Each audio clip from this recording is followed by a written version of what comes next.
So welcome to be Beyond Center Stage at Hale Center Theater. I am here today with Mr. Mark Dietlein, the president and CEO and co-founder of Hale Center Theater here in Salt Lake City. My first question for you, Mark, is how does a Dietlein run a Hale family theater? You know, the family aspect of it goes way back. In fact, some people in asking me how I got involved in theater, I simply say it's genetics. Because Grandma and Grandpa Hale started it back in 1947 in Glendale, California. 10 years into that, my parents were invited to become partners with them. So that's the environment that I grew up with as a child. In fact, for many years, my growing up years, all the way up until I was in the 5th grade, our home was about 20 feet away from the theater, right in the back of the theater. So that's the environment I grew up in. And Grandma Hale used to always say, you know, if we were on a farm, everybody would have chores. And in my case, the chores were associated with the theater, and the theater was referred to as the family farm. So we were heavily involved from the time we were little kids, my siblings and myself. And I was on stage, obviously, when there were little kid roles and up through my teenage years until I finally left the area to go away to college.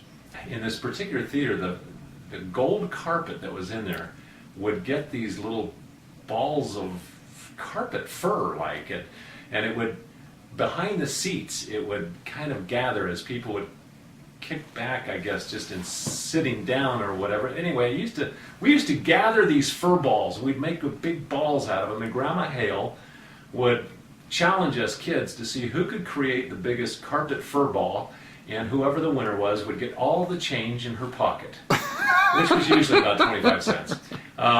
But can you remember some of the prices of the concessions? What did you sell a candy bar for? I don't know. You know, the interesting thing about the concessions was in that day, and this is going way back. I mean, we're talking the 60s, and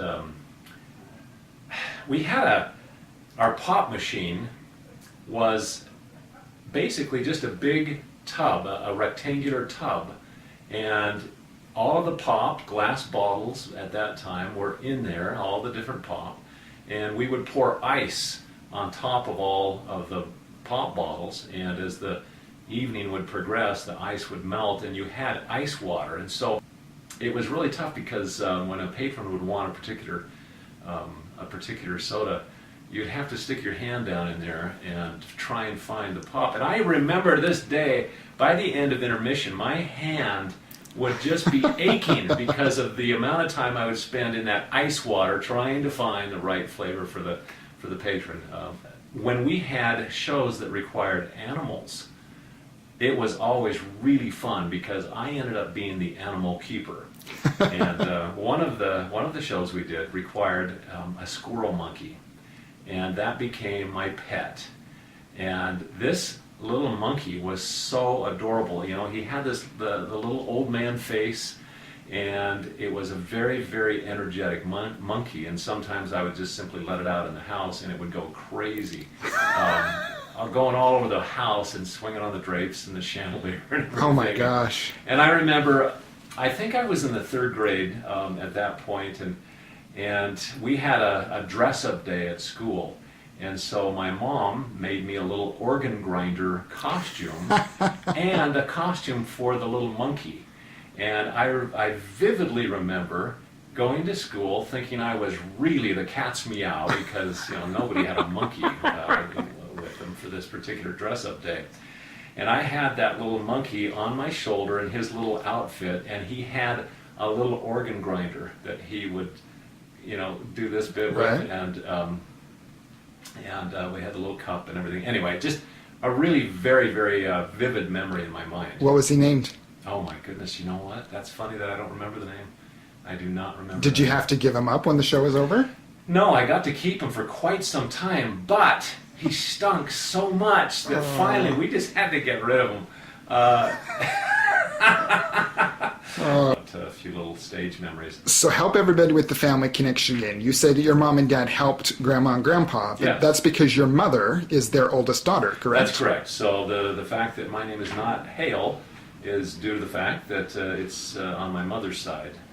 My maternal grandparents started, and then the theater, and then my folks joined in with them. And my goodness, I think my folks ran the theater for more years than my grandparents did, actually, in California. Yeah. And then, of course, the story goes on that Grandma and Grandpa retired here to Utah in their mid-70s, and at that point, my wife Sally and I were actually living in Pocatello, Idaho at the time. I was a sales rep for Xerox, selling office equipment, and somehow or other that theater bug was in my blood, and Sally in fact had been a theater minor going through BYU, and we had the desire to get back involved in theater, and we found a reception center up in Pocatello, Idaho, and we were ready to make an offer on the building in the morning. We had the earnest money agreement all written up and everything, and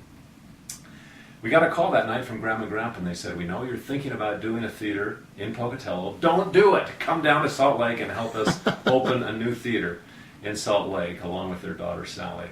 So that's kind of how we connected and started the theater in Salt Lake 29 years ago, 1985, and we did everything ourselves for many, many years in building the sets and doing the lights and Performing in every play. My goodness sakes, I was in almost every show as time went on, and because we were lacking the wonderfully deep, talented pool of actors that we have now.